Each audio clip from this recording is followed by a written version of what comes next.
The speakers will be introduced by our moderator, Jean Rickert, who is an alumna of our law school, where she was an editor of the Law Review and a member of Order of the Coif, and she is now a partner in the corporate field at Jones Day. So, Jean, thank you for being here. Thank you, George. And thank you all of you who stayed for the afternoon. We've got an interesting panel this afternoon, someone from the real world, Stephen Brown from TIAA CREF, part of the group we want to hear from, the shareholder constituency. We have David Larker, who comes to us from Stanford, and Jeff Gramlich from southern Maine, but he gets some time in Copenhagen. So I'm not going to take away from their thunder. I encourage you all to have questions, but I'm inclined, unless they're very specific to the speaker, to try and get the discussion going at the end so we can get all the panelists participating too. So, Stephen, take it away. I told Jean that this morning I felt a little bit like I was back in law school, and so I heard that my co-panelists had a PowerPoint, and I didn't. So I created one this morning, so my apologies if there are typos or misspellings, is because I was trying to attentively listen to the other panelists and do this at the same time and multitask. But thank you. And what I'd like to do, so here's the agenda. What I'd like to do very quickly, and you'll give me the heads up if I go over time, talk a little bit about TIAA CREF very quickly, which I know my two co-panelists know because they just told me that we have their money. So I entitled this presentation of trying to make sense of it all being what we've been talking about today, executive compensation, and why it's such a focus issue for everyone on earth, particularly from my point of view as an institutional investor. So I'll be making some obvious points about why there's such an intense focus, but I think it's necessary to lead up to talk about why compensation matters for us, how we actually at TIAA CREF evaluate compensation, and discuss, hopefully get into the ability to share some thoughts on emerging trends, which is actually part of the title of this conference, and conclude with my thoughts on, say, on pay. And I should stick right there with that, which is, these are my thoughts, not necessarily those of TIAA CREF. Many of you do know the Teachers Insurance and Annuity Association of America College Retirement Equity Fund, otherwise known as TIAA CREF, for about $481 billion in assets under management, and we invest in many different things on the equity side. Over 8,000 corporations across the globe, about half of those are probably in the United States. We serve, including to folks in the room and on the dais here, about 4 million participants, as we like to call them, not shareholders, participants in TIAA CREF, who typically are in academia, not-for-profit government, and other cultural institutions. We have a great deal of history, of insight of corporate governance, and talking about corporate governance and caring about it. We have, and I lead a professional staff of individuals who work with our investment team. We manage all of our money in-house. And taking what we believe to be, not simply what we believe, but as corporations and other issuers have told us, is a very responsible, reasonable, and rational approach to corporate governance. And we're usually within the top 10, sometimes top 20 of investors inside of corporation. I should say at the outset that the way that we've set up our program is that we have a professional staff that creates, along with our board members, a policy on corporate governance. That's our policy statement on corporate governance.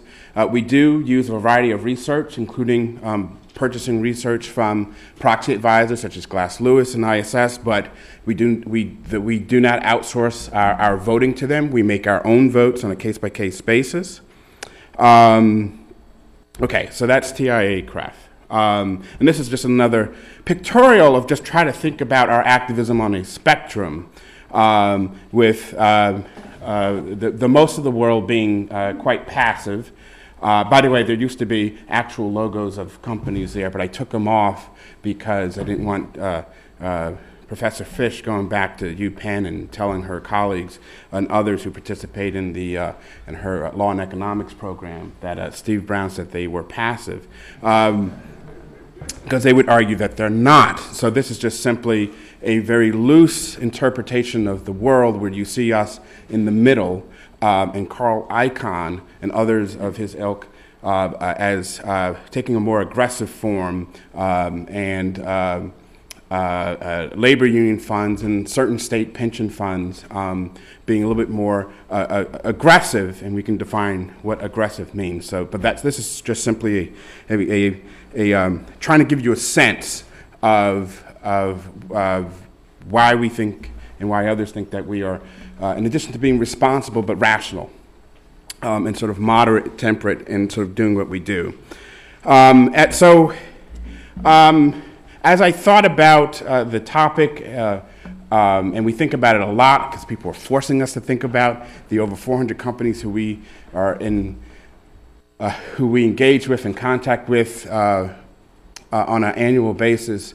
The number one thing they want to talk about is compensation, even though many times we don't want to. It is top of mind of everyone.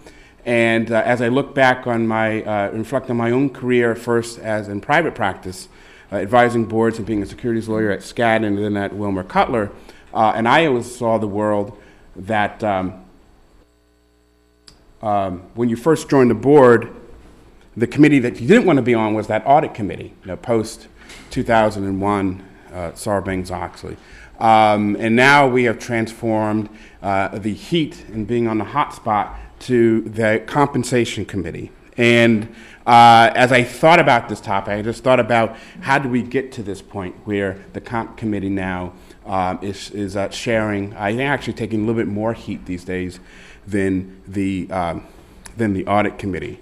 So some obvious points about, and there's our first typo, about why the focus on compensation is so intense. You have a convergence of a bunch of factors, first starting with institutional shareholders who, over the last few decades, have gained an extraordinary amount of power, not simply a couple of years ago, Dodd-Frank giving the empowerment that we have now, but most Americans participate in the stock market through having their money in aggregate pools, aggregate funds, whether it's their 401k, 403b, a pension plan, defined or otherwise, mutual funds. Most Americans own their shares through institutional investors. And we certainly have shown a great deal of prowess recently. Even today, in the front page of the market section of the Wall Street Journal, there's an article on governance grown up, I believe is the title, about how governance has changed because investors have finally woken up and they're taking care of the bad actors out there. Speaking of bad actors, let's face it, there have been, over the last 10 years, quite a bit of bad facts, as we lawyers like to talk about, or bad actors. Whether that's from Bob Nardelli at Home Depot, I think that was sort of referred to a little bit this morning. Certainly this morning, Jill referred to Michael Eisner and Michael Ovitz at Disney. The focus a few years ago, the SEC had a great deal of focus on disclosure about perks, which meant once you put the sunlight on it, those perks went away. So a bunch of bad facts that has led to the public raising its consciousness. In 2008, for the first time, those on Main Street understood what a bonus meant on Wall Street. And before that, most folks thought a bonus was something that you might get in a good year around Christmas time to sort of round out the year and round out your Christmas presents. Not that it could be multiples of your salary. And so the first time ever, the public became conscious of exactly how Wall Street was compensated, and was extraordinarily shocking, particularly in the time when folks were suffering. The economy is part of, obviously, again, I told you these were obvious points, but necessary to point out. A point that has raised the consciousness of the public in thinking about executive compensation. The media loves this topic.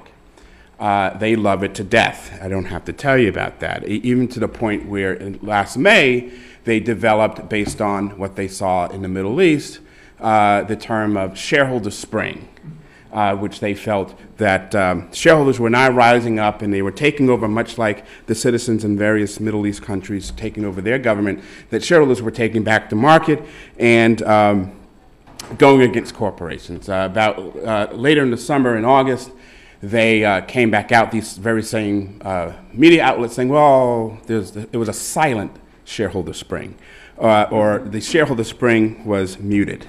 Nevertheless, they love executive compensation. They love reporting on it. Academics, I need to say no more about that. Just today, we've heard from a number of folks who have different opinions. Not pictured here today was Lucian Bebchuk, although Steve Kaplan was mentioned. Charles Elson is now out at the University of Delaware with a piece which I actually think is pretty important for us to sort of digest about the importance and the ineffectiveness of peer groups, which we think are important. Legislators, as you know, got into this business through Dodd-Frank. Section 9 of that legislation gives various things to shareholders to do the bidding of Congress to make sure to keep issuers in check. And lastly, I just wanted to point out, as a general subject matter, the issue of compensation is just very personal. It's very personal to everyone. And it's a subject which, if you were raised properly, it's not something you talk about. You don't talk about how much you get paid. It's very rude. But when it comes to exec comp, and Jesse mentioned this earlier, very on in the SEC history, disclosure of executive compensation, at least for the top executives, was mandatory. And so it's a tough subject to talk about, because to talk about it is kind of odd. It is a contentious subject, finally, also because there's so many different ways to think about compensation, and in fact, that's one of the driving forces with the angst of the proxy advisors, that issuers don't believe that they're looking at it the right way. So it's these are some of the very basic and obvious reasons why the comp committee is now in the hot seat. That said, even those who are thinking clearly and rationally and having the ability to put emotion aside and the atmospherics aside, sort of think about, for shareholders, why do they have such a great focus on this when perhaps there are other issues, whether it's strategy or capital expenditures, that they should have either a vote on or a say on or just care that much about. Well, I think once you put the atmospherics aside, you still see, for institutional investors, compensation matters. By the way, that's a riff on your title of your recent book, Governance Matters, David. Compensation matters deeply for investors, beyond stock price. It's one of the best windows inside of seeing the board of director process and decision making. And I started out with a slide about how we were moderates, and if you look on our policy statement, you'll see TIAA absolutely is. We have a great deference to the board of directors. We don't want to be in the boardroom. We're not in the boardroom. We don't want to be in. But we will, and we need to trust directors, but we need to verify that they are doing their jobs. And we believe that is our job to do, to make sure to keep directors in check, because there are plenty of people, over 4 million, as I mentioned, who have trusted their retirement and their well-being to us, and we feel that is our duty. That said, there are very few instances where you really get to look inside how the board has operated and how they've made a decision. And the 2006 development of the compensation discussion and analysis, which was promulgated by the SEC and implemented in 2006, was one of the movements in government, and that being passed and those rules in the compensation segment, that I actually thought worked. And as we know, over the 75-year history of legislators getting into compensation, they usually have the unintended consequences. Well, requiring a robust discussion about the compensation philosophy is actually extraordinarily useful for us to look at board decision making. And as I thought about one of the major decisions in corporate law and governance, reaffirming the business judgment rule, and Professor Fish mentioned the Disney case quite prominently in her presentation. And as I think about that, and we've always thought about it, and I think we frame it, or we try to reframe what that Disney decision really meant. It was less about the numbers and really more about looking at how the board went about making its decision and understanding that the chancellor said, and it was affirmed by the Supreme Court, that we're not going to second guess how the decision that the board made, as long as they followed due care and good faith under the rubric then in best practices then thought of at that time. We're not going to second guess that, and that's something for the market to do. Well, when the court wrote that, we interpret it as institutional shareholders. And it is the impetus for us to do what we do on this. So the other reason why it matters is the very simple practical effect of compensation. A rising tide raises all ships, whether it's the other executives right underneath the CEO or the peer group. And so a decision at one public company affects more than, and it has a cost implication, more than simply that corporation. And that's where the issue of peer groups come in. And it's so very, very important to see the network effect of these decisions. So these things matter. Very simply, TIAA approach, as I run out of time,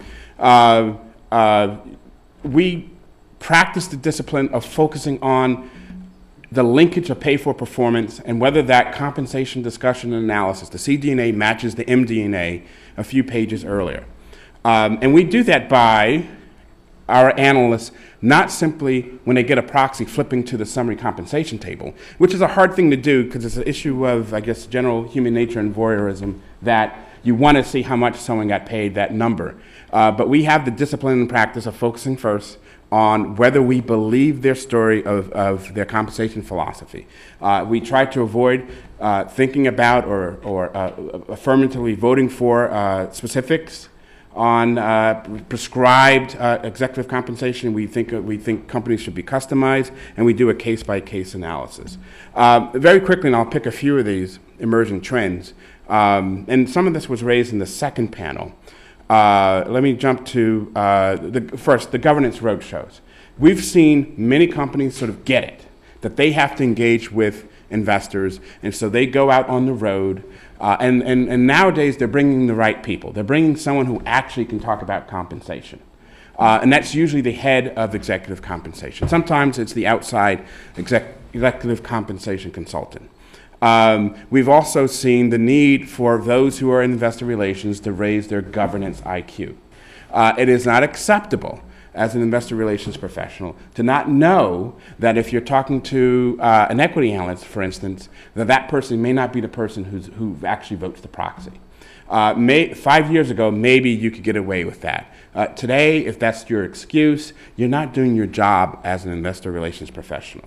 We're seeing not simply lawyers involved in drafting the CDNA, but folks in communication inside the issuer are getting involved because they understand it's not simply a compliance or legal document. It is one of the key ways of communicating to your investors.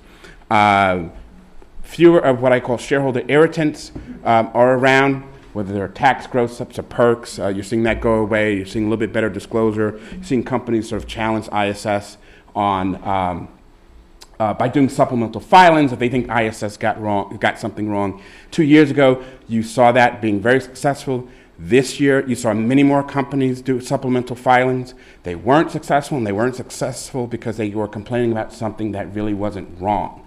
No, if you disagree with what the proxy advisor says, you disagree with their judgment, that's understandable.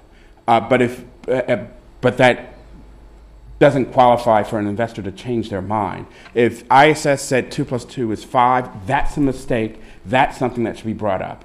If you disagree how they arrived to their decision, thank you very much. We understand that. We make our own decisions, and I think a lot of companies saw although they use supplemental filings, they didn't have that much effect because I don't think they were arguing an issue which was simply a matter of judgment. Say on pay, as I close, I think obviously has been a good happening in the governance space. There's better disclosure. It has forced a dialogue which has encouraged those who create and are managing executive compensation programs to really think about their program. We don't like voting against directors. We actually think that's a very serious thing. And without say on pay, one of the mechanisms that you only had to do if you didn't agree with pay was to vote against that member of the compensation committee. With say on pay, you don't have to do that. Some investors still do. They'll vote no on say on pay, and they'll try to vote directors off. We like the fact that there's an intermediate sanction process here with say on pay. And lastly, as we think about managerial power and the dynamics in the boardroom, we like to think say on pay is very helpful to a comp committee chair who needs to go into the C-suite and tell the CEO that their pay is out of whack. It's been out of whack for a while. We haven't said anything because we just didn't want to upset the apple cart.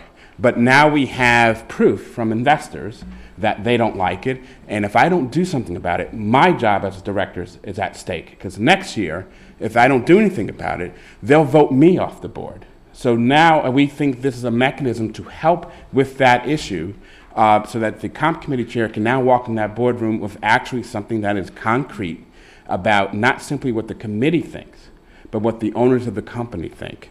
And with that, that is it. Thank you.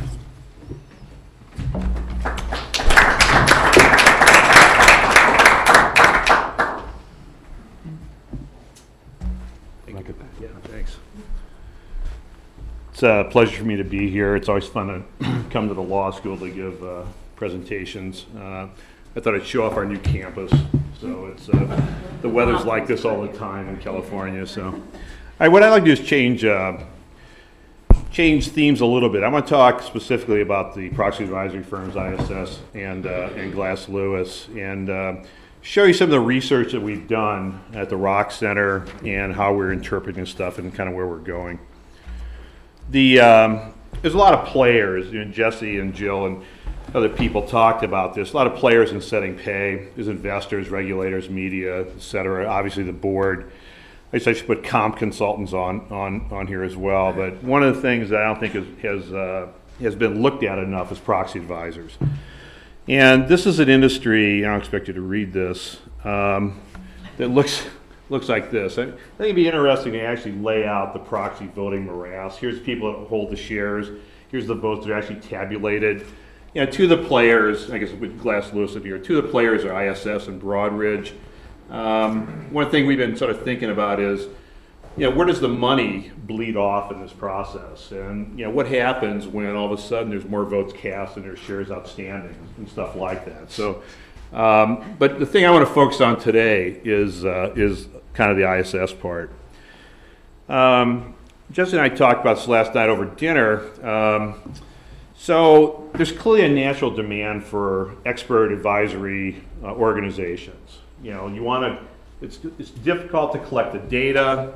You want to take that fixed cost and spread it across everybody who's going to use the data. Everybody shouldn't have to collect the data. The key part is, are these expert evaluations? And so in bond ratings or consumer reports or Zagat's or something, like, you go to consumer reports and say, hey, I need a refrigerator for my house. Here's the best one. Here's the best one that they use. And I bring it home and it turns out to be junk. I stop buying consumer reports. Okay, so there's a profit or market discipline there. I don't think there's such a discipline on the proxy advisory industry, and it's basically two firms that dominate this stuff. ISS is kind of an order of magnitude bigger than Glass Lewis. Glass Lewis tends to be a little bit more extreme, as you would expect in a rivalry setting like this. This came up earlier. There's a lot of critiques on data errors and conflicts. These are professional organizations. You know, if you have a data error, they're going to correct it and things like that. I think that's way overblown. I think the conflict of when you get a much better recommendation if you engage them for consulting. I think that's way overblown as well. It's a convenient way to critique these companies. I think the key issue is they're making recommendations. People are following these recommendations. Do these recommendations create or destroy shareholder value? So that's the issue that we're grappling with, and we view this as key. And to my knowledge, the advisory companies have not done any of this research to demonstrate that their recommendations are in fact creating shareholder value. So one paper that we did was about governance ratings, and we basically looked at all of them. We looked at corporate library ratings, the Governance Metrics International ratings, the ISS scores, and audit integrity. And you know, the claim is that these ratings can kind of predict which companies have good governance or bad governance, or where there's problems, you know, red flags, that kind of stuff. The recent variant of this at ISS is the grid score, and it's a complicated algorithm where they'll take and rank you in your audit, your board, compensation, remuneration, shareholder rights, and give you a score. Either it's kind of a green light, yellow light, red light kind of thing. And you know, the claim is that it's going to help companies, you know, better gauge governance risks. We haven't looked at that yet, although we're in the process of doing that. We don't find in these ratings they have any ability to predict anything. They don't predict restatements or accounting malfeasance. They don't predict stock price returns. They don't predict governance disasters. The one that was the best and is now part of GMI was audit integrity. That actually seemed to have some ability to predict the future, but it was less predictive because of the governance things. It was more predictive because of the accounting things that they were picking up. So that's kind of a prelude into you know, the kind of work that we're doing. These are the claims that are out there about these ratings. I think it's a fair research question to ask.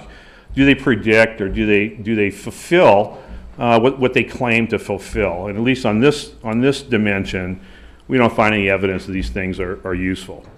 At the outset of this also, let me highlight, I don't actually care what the results of these studies are, okay? We don't have a competitor product that we're trying to sell. We're just trying to say, look, if it turns out to be they predict great, we're happy to write that up, or if they don't predict at all, we're happy to write that up. Okay, so I mean, we're completely neutral along this, but for our constituents at the business school and the law school at Stanford, this is something that they seem to want to know. All right, so let me talk a little bit more specifically. Most items that are voted on are non-routine, and that's a big deal because under Reg 452, shares held in street name can no longer just be generally voted in favor of the management proposal. And it varies, but I think that like the shares held in street name, let's say it's around 20% or so. The problem you run into is that takes 20% off the table for voting. Mutual funds, in my experience, you know, holding the funds here present aside, I would say most mutual funds would not vote their shares if they didn't have to. They don't care about the vote. Most organizations have an ad hoc committee to vote.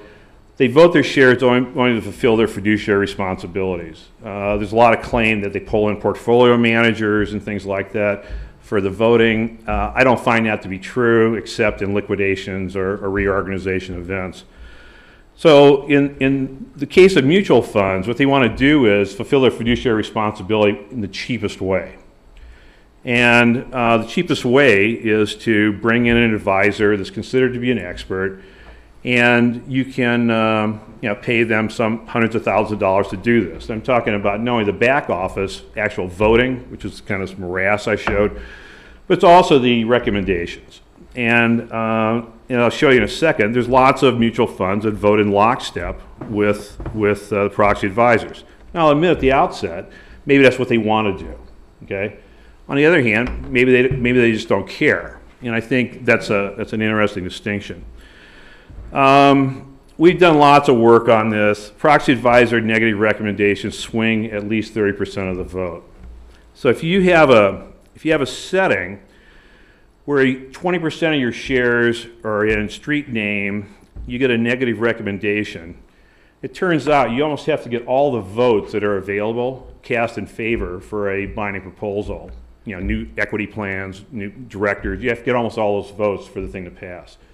So I think the calculus, because of 452, as well as the proxy advisors, has changed the voting a lot. And again, you know, maybe it's okay, but maybe not. All right, so one of the things that we've done, this is easy to do, every fund has to fill out the MPX requirements. How did you vote on every proposal for every company? And so you can crunch this data. Just to give you some idea, I went through and computed the voting of various funds when management ISS disagreed on say on pay. So management said, give it the thumbs up, and ISS said they disagree. So here's a few of the funds. SEI, GMO, Evergreen, which is part of Wachovia, those funds voted completely in lockstep on say on pay. And I went out and talked to these people, and it turns out that it's clear. They just outsourced the say on pay vote to ISS. Okay, so there was no discretion involved. And these are big funds. And there are obviously some funds that vote with ISS. The Schwab funds vote in lockstep with Glass Lewis recommendations. So there are lots of examples of this. So I think the idea of are they affecting the vote, I think is sort of indisputable. Now let me show you a couple studies in summary form. One, this came up earlier. We did a study recently on stock option exchanges. Now, obviously, these are controversial. You're giving the managers something that's not available to shareholders. ISS and Glass Lewis have a completely algorithmic voting model here. So if officers and directors are included in exchanges, you're going to get an against vote. If it's not value for value, you're going to get an against vote, et cetera. So we know that there's about 6 or 7 criteria. There's lots of evidence, I'll just show you this one, where people are known to say, we wouldn't put a plan like that in if it wasn't for ISS. We're going to tailor this to get the positive recommendation. Now that's the side of the shop that I work on, where you're sitting in the boardroom, and sometimes you ask the question, let's design a new plan. The first question that comes up is, do you care about ISS or Glass Lewis recommendations or not? I can assure you the design of the incentive plan goes in a very different path depending on whether you care about that recommendation or not. And this is just one example of that. So we basically got all the stock option exchanges between 05 and 09. And I'll admit this is a very specific study, but I'll generalize this in a second. And we coded up these companies, like how much did they adhere to the restrictions imposed on them by the proxy advisors. So there were 6 things that were relevant. So did you satisfy all 6? Did you satisfy 5, 4, 0? Turns out the results are pretty clear that the more you constrain your plan to get the positive recommendation, the worse the outcomes are. Stock option exchanges are generally treated with a positive bump in stock price. If you exclude officers and directors, if you do a bunch of these other things, the impact on the firm is clearly negative, both in stock price, it's negative in future operating performance, and executive turnover is a lot higher. So this would be an example of where I would conclude that these recommendations, if you adhere to these things, to get the recommendation, they're not value increasing for shareholders. Now, I think the critique of this is, well, it's only 264 firms. It's not, exchanges are not that big a deal. So let's look at something more interesting. Say on pay. This came up earlier. Typically, there's kind of 1-year, 3-year TSR relative sorts of comparisons.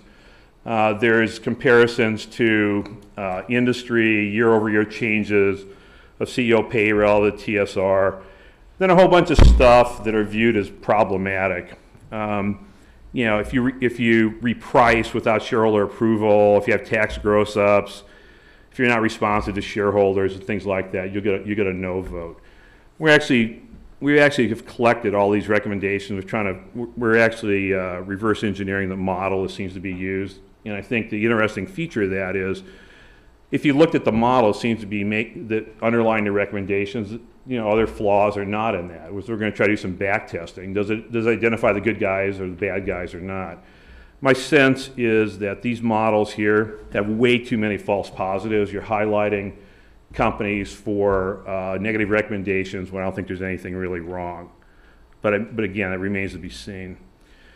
So we basically, first year, we basically looked at the Russell 3000, and we went and looked at companies ahead of the time when their say-on-pay vote was going to occur. So your proxy comes out, there's a say-on-pay recommendation, and the vote occurs, you know, shortly thereafter.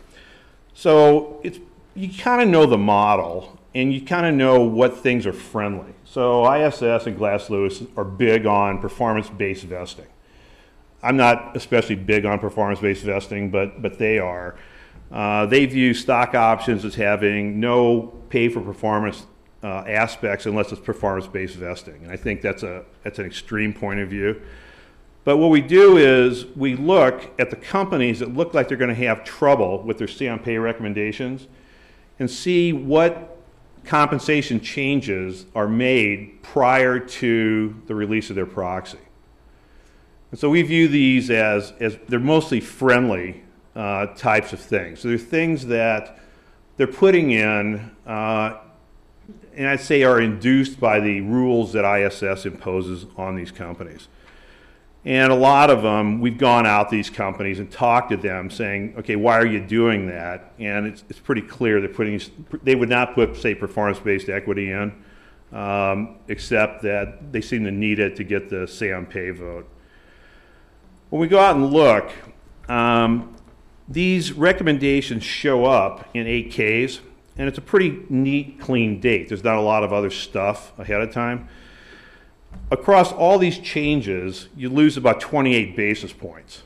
Now, that's 28 basis points across a large chunk of the economy. So although it's a small number of basis points, it's not a small dollar number. For cash LTIPs, these 3-5 year performance-based sort of things, if you put one of those things in, those companies that put those in lose almost 2%.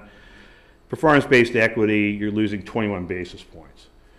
And our interpretation of this is that these are changes that are induced by the proxy advisors, and I don't think they're actually causing shareholder value to increase. But obviously, I'd be interested to hear your reactions to this. The problem I have with these things is the proxy advisors roll these recommendations out. They've done no back testing. They have really no idea whether these are good or bad, except based on instinct, or they're polling their constituents. Now, whether those are good things or not, I don't know. But again, sitting in the boardrooms of companies, it's pretty clear they're spending a lot of time on these things, time that I personally think would be better spent on succession planning and strategy development, things like that, as opposed to being held responsible for what I think are a bunch of arbitrary restrictions. The last one I want to show you, and this is kind of in process, this is a big deal where I live.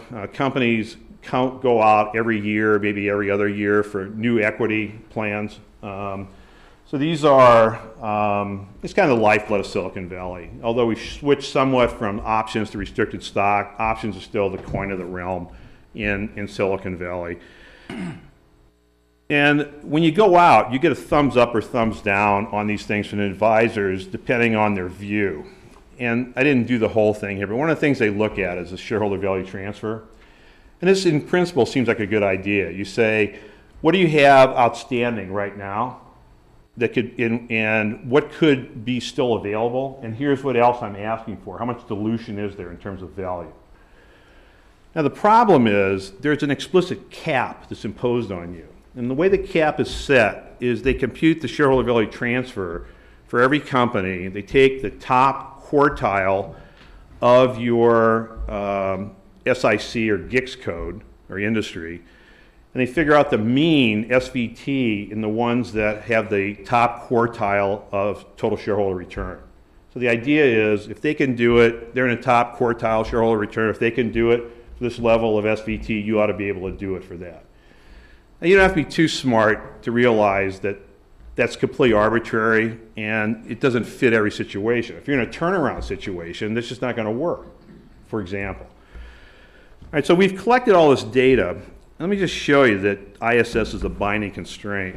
So what I've got here is, this is just a histogram. It's a count versus SVT minus the allowable cap. The huge spike is at 0. So you nailed it exactly, right? Now what's interesting is it works in two ways. The people that are way out here, it's pulling them back. The people that are low, it's pulling them up, right? So a company I dealt with fairly recently, let's just say their SVT was 10%. They only wanted 7%, and they said, let's just go for it. Might as well get the other 3 while I'm there. I mean, I don't think that's a good move. On the other hand, it's available to you. So the point of this is, if they're nailing this recommendation, I mean, they basically had to buy the ISS report, okay, and that's part of the revenue of this thing from ISS's perspective. But I think it has a clear impact. I'm not going to give you the results because this is not done. The problem, and I think something you got to push me on, is yeah, okay, here's a bunch of interesting descriptive statistics. Then they've got causal. Okay, this is the bane of our existence, both legal and financial economics. Here's kind of what it looks like. So we're kind of doing a little bit of analysis here. Firm performance, let me be ambiguous about that. Here's the threshold. Are you higher or lower than the threshold? There's a big jump in performance around the cut point, which is the SVT. This is, for the academics out there, this is a regression discontinuity design. What you can kind of start figuring out is, here's the loss due to ISS. Here's the constraints that are being imposed on you externally. And I would say the issue is, why are you just below this cap when you could clearly go over the cap? And the reason, in my view, is you don't want the negative votes. And what's even worse in this world, like, it's what I call, 80 is the new 50. Used to be if you got 51%, you won the election. Now, if you only get like 80% in favor, that's not enough from the proxy advisory services. Somehow there's 20% that don't like you. And I'm not sure why 80 or 70 or whatever it is the right number. But basically, this is the kind of work that we're trying to do. I would say, from our perspective, the proxy advisory firms clearly have a substantive impact. They base that on large-scale empirical analysis and a lot of field work. I don't think we have great insight into whether these recommendations and the actions induced are beneficial or detrimental to shareholders. The results to date, and this is kind of a Rock Center initiative, is we don't find their value increasing. Now, the one caveat that I'll mention is, would we be better off as a society if ISS and Glass Lewis didn't exist? It's a question I commonly get. I don't know the answer to that, but I wish to know the answer to it. We're kind of fooling around the edges.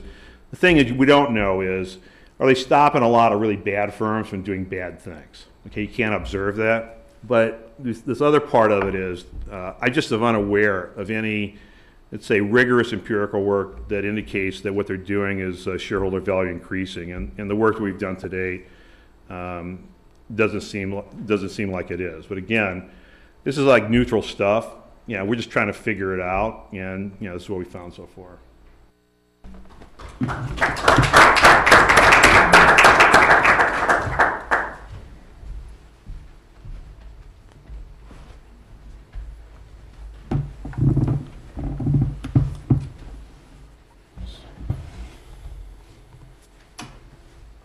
see that other moderators were kind enough to help their panelists, and I am not. You've learned from experience, right? Yeah. No better. Yes. Okay, my name is Jeff Gramlich, and I'm here in place of Paul Hodgson. Paul is unable to be here today. He is with GMI Ratings. I am not. I have done some work in the past for them, essentially as a consultant. I will, however, say that GMI Ratings is not a proxy advisory firm. They are a governance rating firm. They do not do sort of the voting on behalf of institutions. My talk today is about sustainability and incentive pay, and I went back and sort of took a look at the literature, and basically there's two camps, as identified by Friedman and Genter, 2010. They said that manager power plays a role in setting executive compensation, and also there's the optimal contracting, and that is if the shareholders get rich, who cares if the managers also get rich? That's actually a good thing. And what they find in that summary paper is that neither one of these explanations does everything. Doesn't tell the entire story. And we've heard that before. Just a little bit of history. We went originally in sort of historical perspective. We went from sort of straight salary for executives to up until about the mid-'80s, it was largely sort of accounting-based motivations, basically income, some measure of income, and you'd get a bonus or some thresholds. And then starting in the mid-'80s, moving forward, we went to stock-based compensation, and has been discussed throughout the conference today. It was stock options until the middle of this past decade, and it's largely moved to restricted stock options. And then there's this idea of balanced scorecard, and the balanced scorecard was really kind of developed in 1992 by professors Kaplan and Norton at Harvard Business School, and it has become, it's a smaller one. You notice I put it up there as a smaller balloon, but it's an interesting perspective, and I'm going to sort of develop that idea for compensation schemes. What we really have for the most part today is stock-based compensation, I mean, for a large chunk of executive compensation today. So that leads to the question, well, what drives stock price? And I thought about it for a while, and I've looked at the literature, and general economic data moves the entire stock index, which move into individual firms as well. We have industry news, we have product news, think Apple and the iPhone 5 and then the maps and all of that. Then we have earnings per share surprises. Either you hit market expectations or you miss, and they are probably the strongest systematic effect on the stock market on a regular basis. We have company guidance saying, hey, you analysts are at 15 cents per share, but you really ought to be down around 12 cents per share. And when they come out with that, they say the stock price drops. And then finally, independent of whether it has anything to do with analysts, if the, with the guidance from the firm, if the analysts change their expectations, we know that has a stock price effect. And these are all changes. These are all, when you have the news, you see a stock price change. And in general, that's pretty well documented. Now over here on the right-hand side, we have corporate governance. And I think Dave did a really nice job of saying, yeah, they don't predict much. I would agree. But there is a correlation. And it, albeit weak, there's a correlation, a contemporaneous correlation, and whether it's empirically sound, I'm a skeptic as well, but I do think that generally speaking, there's a correlation that better governed firms that have better governance systems may have a slight increase in stock price. And then there's also this idea of CSR performance, or corporate social responsibility performance. And there's been some also correlation studies that better performing CSR companies produce higher stock prices. And I think some of the same questions about predictability that David brought up with regard to governance also apply to CSR. And then just because nobody really knows what goes into stock prices. We've done a lot of research in it. I'll put in other company news just to sort of CYA for myself, because there's a lot of other things that are out there. And then I said, well, what if I just did a rough estimate on this and the relative size of these things, I would sort of change the balloon size quite a bit. And in the general economic news, the industry, those things, earnings per share surprises and everything related to earnings per share, those are pretty big balloons. And maybe let's keep the other company news where it was, but decrease the size of the governance and the CSR. Then I started thinking about a fellow named Miles White. Miles White is the CEO of Abbott Laboratories. And this is his pay since he became CEO at Abbott Laboratories. And I think what it says to me, anyway, is that society said, this guy is doing a lot for society. I mean, this is a publicly held company, has limited liability, the ability to transfer shares on the New York Stock Exchange. And society is saying, this man is doing a good job because we're paying him for the last 6 years an average, around $26, $27 million a year. And society is saying that. You're doing a good job. And not only the people within Abbott, but also your kids, your father in Indiana or Southern Illinois has to look at that and say, yeah, he must be doing a damn good job. And if you think of it, it's hard to see here because I don't know if you can see that or not, but it's the blue, dark blue line there. Oops, that's not the right one. See if I can do it here. Yeah. No, it's not the bottom one. It's right in there. And on my screen, it's a little bit shaded underneath there. But that's the stock price, and that's compared to Merck and Roche and Sanofi. I'm not sure there's a huge amount of difference between these firms in terms of their stock price over the time period that Mr. White has been CEO. But if he's getting $27 million a year, who cares if the shareholders are doing well? The problem is, according to my calculations, there's a negative correlation between White's compensation and a return on invested capital. It's not a big negative correlation, but you would hopefully see a positive relationship between the return to stockholders and his compensation. And I'm saying, well, there's something wrong with this picture here. But maybe it's just an isolated circumstance. And then we'll come back to that in just a little bit. But from 2008 to 2011, I mean, this is big pharma, right? This is the big pharma. And his compensation is above 123% of the average for Pfizer, Merck, Eli Lilly, Bristol Myers, Johnson & Johnson. More than 123%. And yet, the stock return didn't match up, and in fact, it's negatively correlated between with his salary a little bit.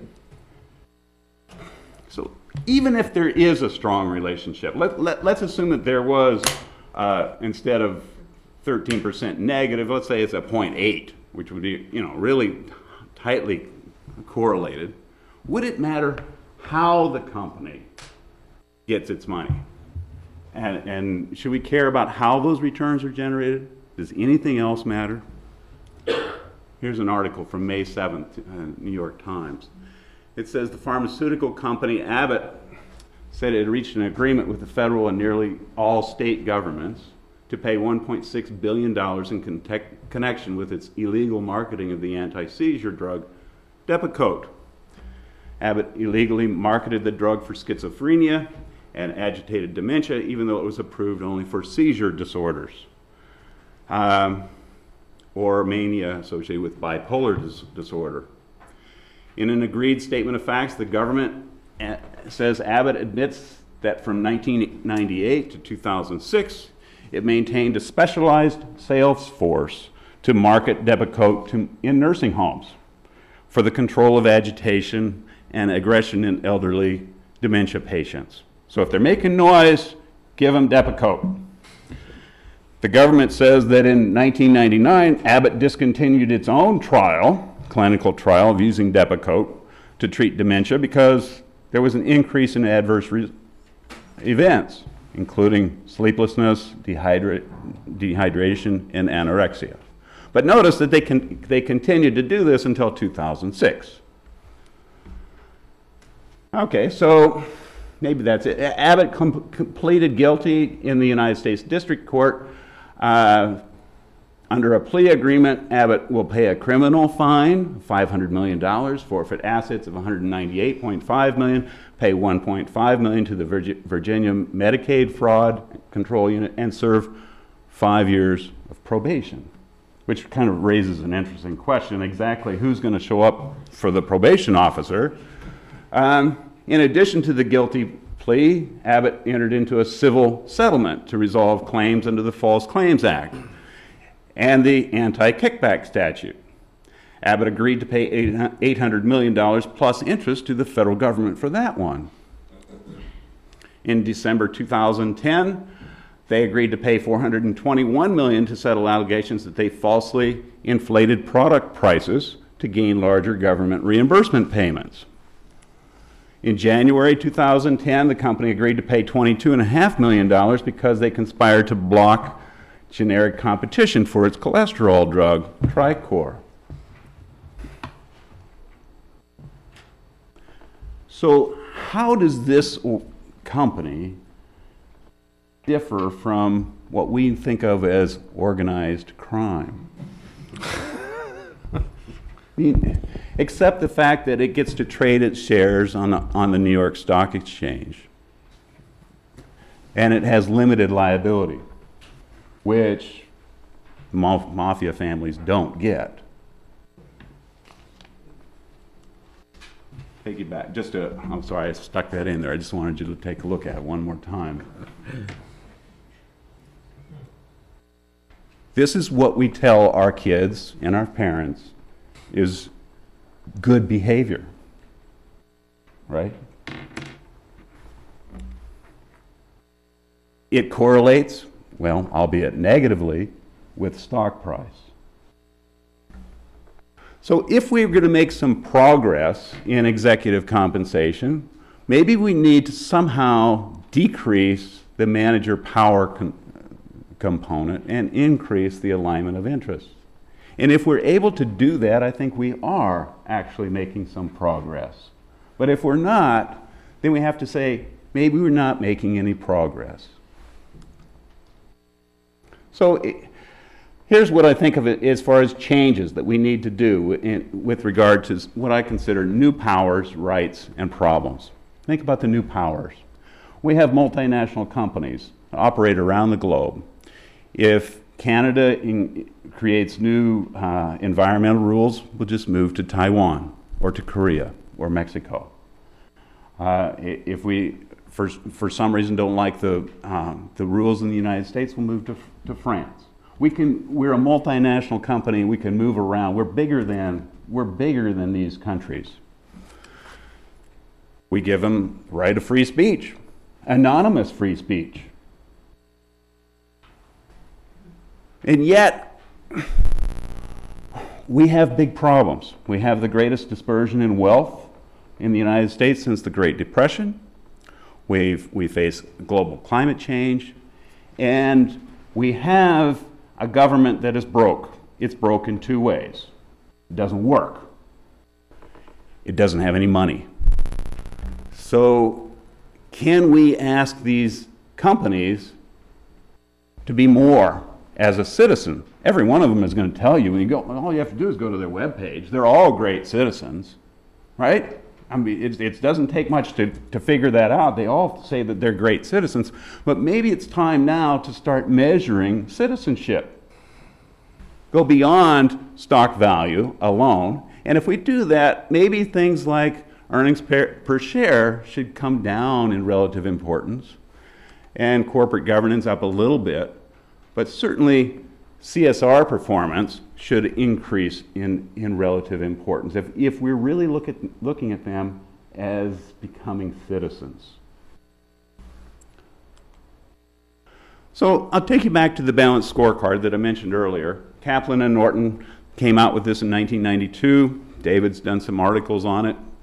And they said, basically, companies should have a dashboard, and it should measure the company's results in 4 areas. And I think from talking with David and other people, I think it's really kind of caught on.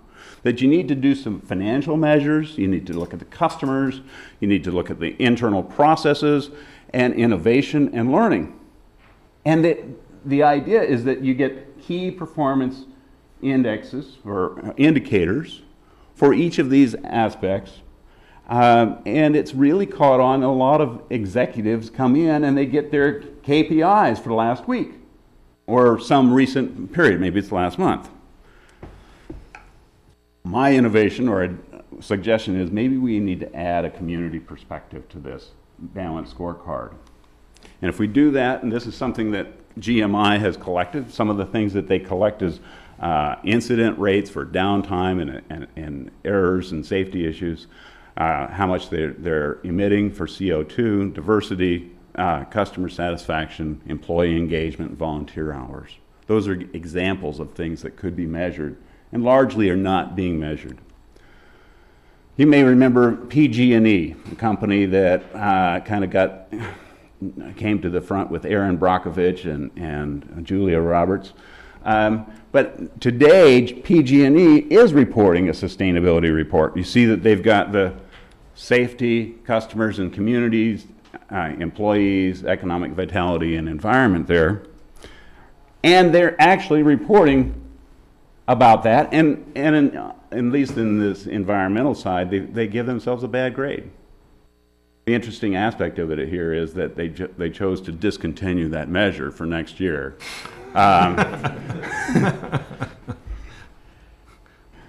But when it comes to their compensation, they're also making some changes.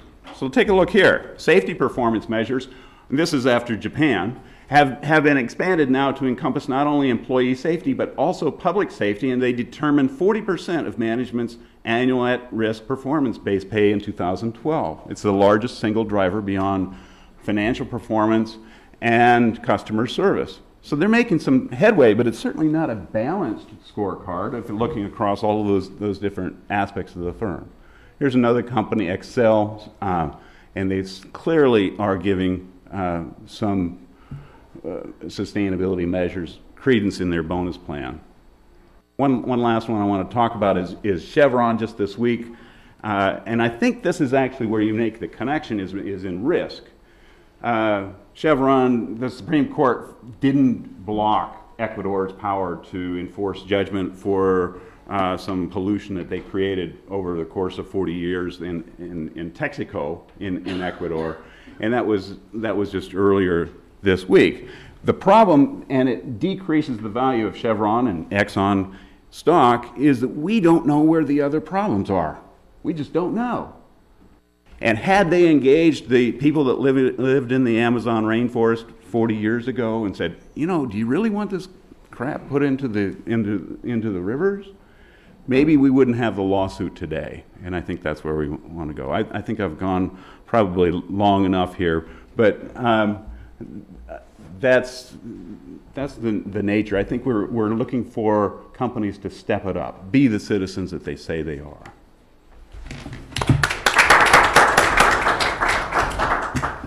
Now we're ready for all your questions. You can hit escape there if you want. Okay, I could do that.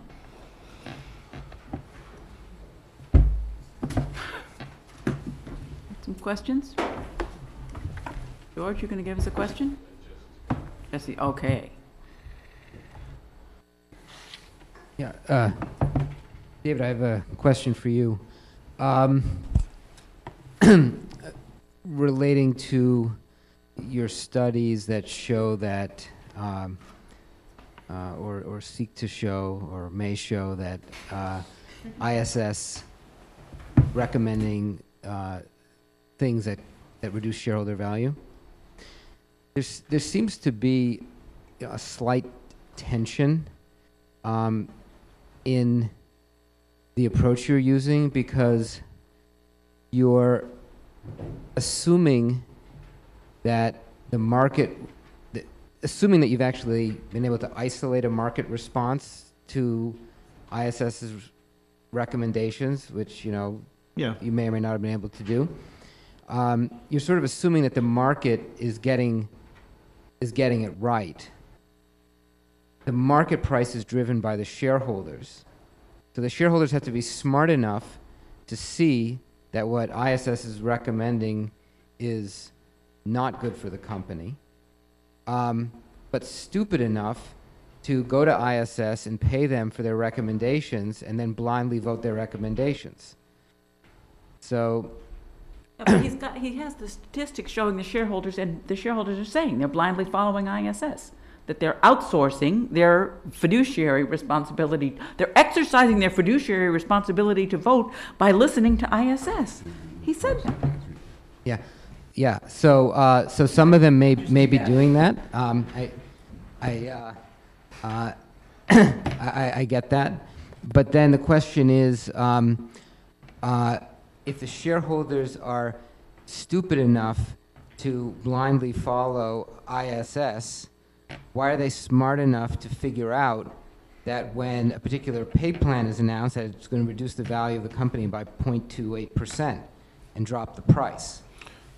Okay, that's a fair remark. I mean, in this kind of work, you need to make some judgment about the market. Now, just to push back on you a little bit, I think in the legal literature is lots of evidence that, you know, staggered boards are bad, right? Do you agree with that? Oh, yeah, he wants everybody Yeah. elected every year. But Didn't you say you wanted every person to stand for election every year on the board? Yes, staggered boards are not, you know, they don't give shareholders the chance to change the board. I didn't say that, but... no, but I guess the point I want to make is that, and it's a fair critique, but it's a critique of all the literature in governance, like, you know, staggered boards, what happens, or poison pills, whatever. You know, do you believe that people are smart enough to understand the implications it has in who's setting the market price, is the marginal trader, and all that kind of stuff? So that runs underneath all this kind of work, right? It's not unique to what we're doing. But the trick, I think, is who is the marginal trader that's setting the price out there? I don't think it's these mutual funds, for example. And I really don't think most of them, they would not vote these shares if they didn't have to. They don't. I don't think they pay much attention to this. And I don't think when we talk about the market, we got to be a little careful, right? Who's setting that price? It's not the mutual fund per se. It's the marginal trader, which is probably not a mutual fund. And I think those people, I'll just assert this, and it's clearly debatable. I think they are capable of understanding this. And in fact, I think these returns, I don't want to push this too far, but there are some companies that we've computed this. If there's a dispute between management and ISS, what's the likelihood that your shareholders are going to vote with ISS? In other words, it's kind of an ISS power thing. And there are some companies, I think, their owners are much more captured by ISS than others. And those are the ones that actually, when they start making these changes, the returns are even larger. So it's kind of a long answer to, I kind of agree with you. Do you believe the market price is an apt characterization or assessment of what's happening? I don't think that the other part of your comment actually, it's more subtle than that. It's like, I don't think those are the people that are following ISS. I don't think they're the marginal traders that are setting the price. Is it time for a follow-up? Sure. So suppose that we have a institutional investor, Fidelity, Yeah. that thinks, and let's suppose that they blindly follow ISS, although I know they don't. I know they don't, yeah. Yeah. Suppose that they think that what ISS has to say is valuable, and they value, say, IBM stock at $100. So they buy ISS's report, and ISS's recommendation swings the board's decision on a stock option exchange, and they do it in such a way as to shave off $1 worth of value. I know that's 1%, not 0.25%. Yeah. Okay, so the price drops to 99. Now, you may have, now that price drop may be driven by what you call the marginal trader, some smart guy, not in Fidelity in Boston, but who's in New York at a hedge fund, who's smart enough not... San Francisco. San Francisco, Yeah. the real smart... Berkeley, yeah. Berkeley. Yeah. Emeryville. So that guy drops it to $99 because he's really smart. He knows that IS is making a better recommendation. But then the Fidelity guy should say, we think that this plan was good. Otherwise, we wouldn't be buying ISS's recommendations. And so we're going to start buying at $99, and we're going to drive the price back up to $100 because we think the guy in Emeryville is an idiot. So there is still a contradiction, I think, between people who are in the market and either are buying or could be buying or selling or could be selling, taking this information and using it for voting because they think it's good, and then not adjusting their trades when the stock price moves in a direction that is different from, than they think it should go. There should be some arbitrage for them where they go back in and push the price back to the original. I think the answer is maybe. I'm not disagreeing with you completely, but let's also understand what percent of the market the funds are active versus passive or index funds. I mean, index funds have no interest whatsoever in doing anything other than doing the least cost voting. I mean, it's just a fact, right? So, I mean, I think the thing that's missing in lots of the stuff that I've done or, the other people here have done, we've focused on kind of large on average sorts of stuff and have not done enough contextual stuff. And I think the point you bring up is, are there certain kinds of companies where their shareholder base is quite different? Would it react differently? Is there an arbitrage opportunity? Things like that. But the other thing, I think that's a fair research question. But the other thing I want to highlight is just not stock price either. It's operating performance that's bad as well. And we can we're kind of accountants in the land of legal experts here. So so I think we understand the difficulties of measuring operating performance and is it true economics and all that kind of stuff. But I mean, at least so far, I think when you look at these outcomes, some of which are stock price, some of which are others, it seems to me that the impacts are negative. But quite frankly, I haven't thought about the whole gyrations of is there an opportunity? I mean, it'd be interesting to take the ISS recommendations and take the firms that where they're kind of captured, the shareholders. What if we went long in that portfolio? What would happen? I mean, these are the kind. I mean, you brought up earlier, one study or even 50 studies doesn't kind of nail it down empirically, but that's the kind of work that I think needs to be done to kind of unravel this stuff. But I think it's also important to point out, I try to make this point, there is a demand for expert organizations like this. We see this in lots of settings. Whether these organizations fit what's required or not, I think that's the wild card. And again, I wouldn't say, let's drive these people out of business or whatever. We talked about this at dinner last night. I think, how could you make it better? I think that's our orientation on this kind of thing. Can I follow up on the same topic? So I had a question on the same topic. So first time I've seen the study, and maybe the operational performance is the answer, David. But so if I understand the one study that Jesse was talking about, so what you looked at was that a firm responds or a firm makes a change in governance that is ISS friendly. Yes. So they adopt performance vested stock or something like that, and the market reaction is negative.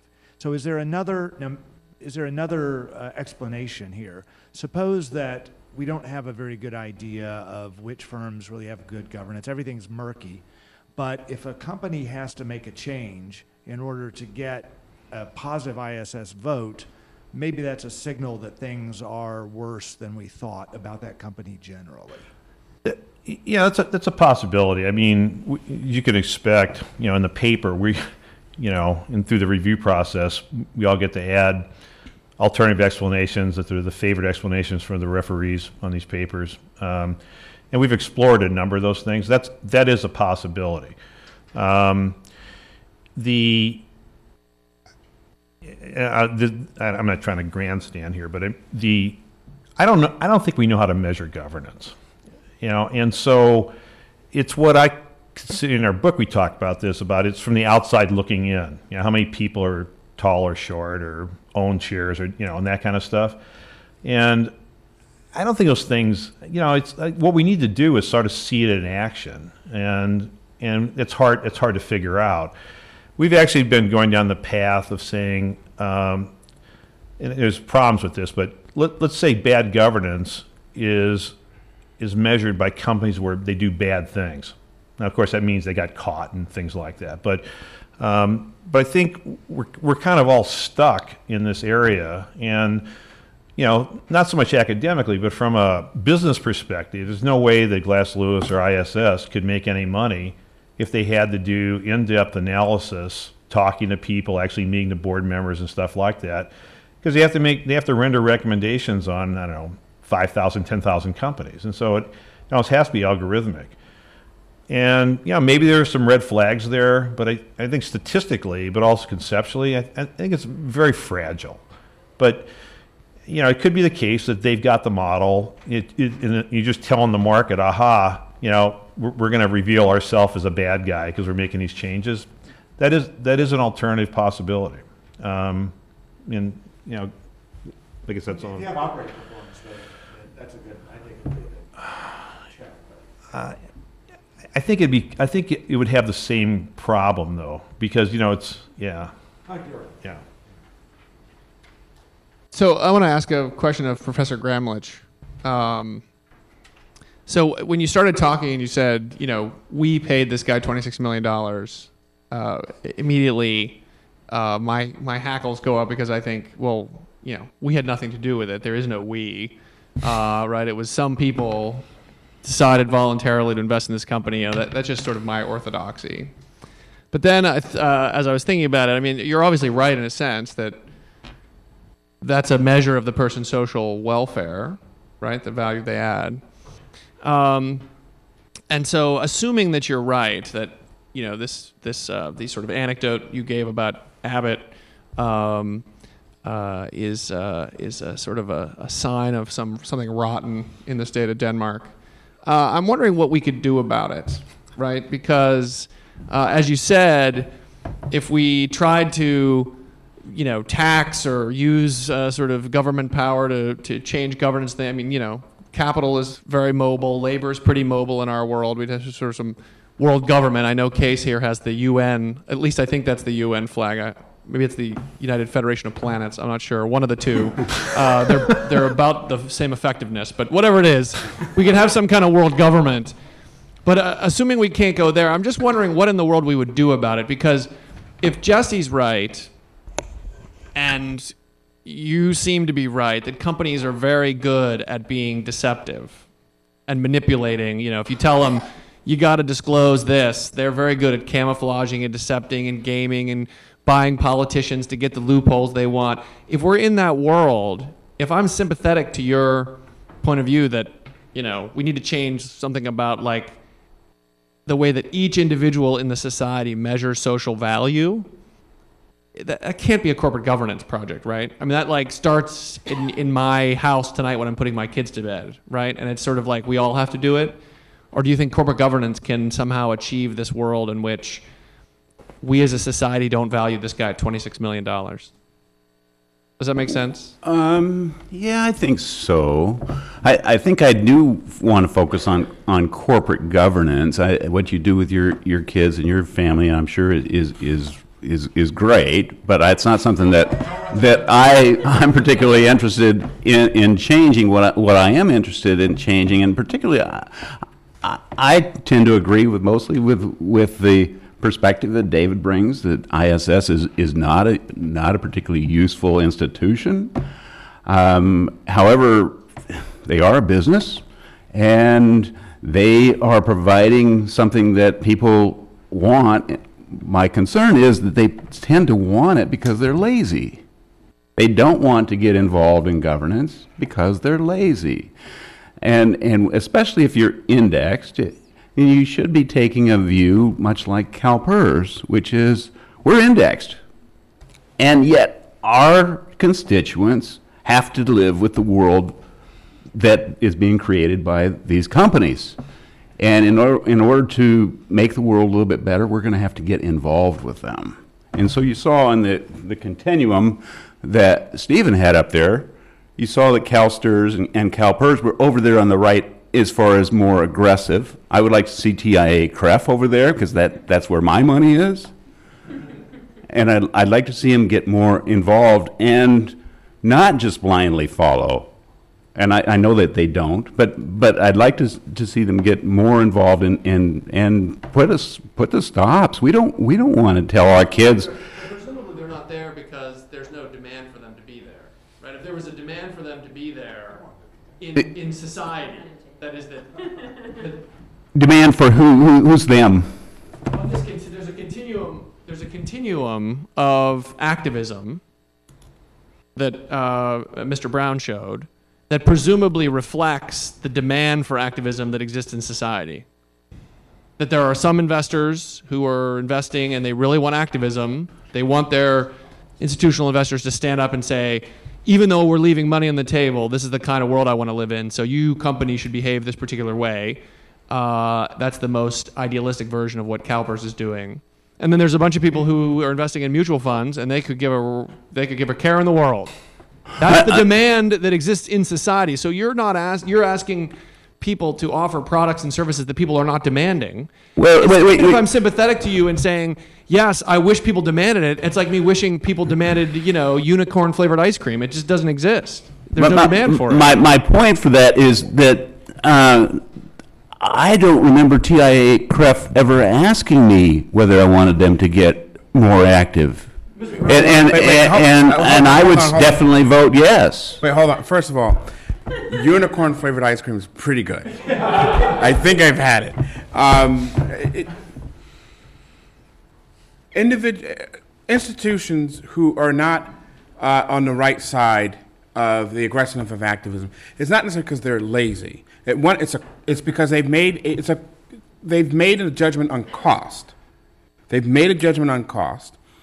Because the SEC pushed them, rightfully so, I believe, in what they did in 2004, and saying that, and they've done it back in the 80s, that you have a duty to vote in the best interest of your clients, you have to do it, and there will be disclosure, which happened in 2004. That's the Form MPX. And mutual funds quickly moved to figure out, well, how, because many of them would, let's say institutional investors, many of them would rather not sort of pay attention to this because they've made rightly or wrongly, they've made a calculation that they don't want to spend the time in doing this, for the most part, and that they found ISS or Glass Lewis will do it at a cost, which they seem is reasonable, and will do a good job. So it's a cost issue. There's also an issue of, well, they don't believe that it's worth the time to focus in on those specific governance issues. Every single institutional investor believes in governance at some point in time. Trust me. Those who would never come to a conference like this or even think about the issue, when performance is down, what can we do to get that board out? What can we do to get that CEO out? I heard you have governance stuff, and they'll start looking at and start reading about governance to figure out what they can do. But for the most part, they've made a decision that the bulk of governance issues, they don't want to focus their time on that. I actually, from an institutional standpoint, we think that's wrong. We think, and CalPERS thinks it's wrong. Ohio PERS thinks it's wrong. we think you have a duty to look deeply into it because these things do make a difference, and you can do so in a manner that's cost effective. But it's so I just want to sort of clear that up. Now we are very, very happy being where we are, and we're very, very happy because it's been extraordinarily effective.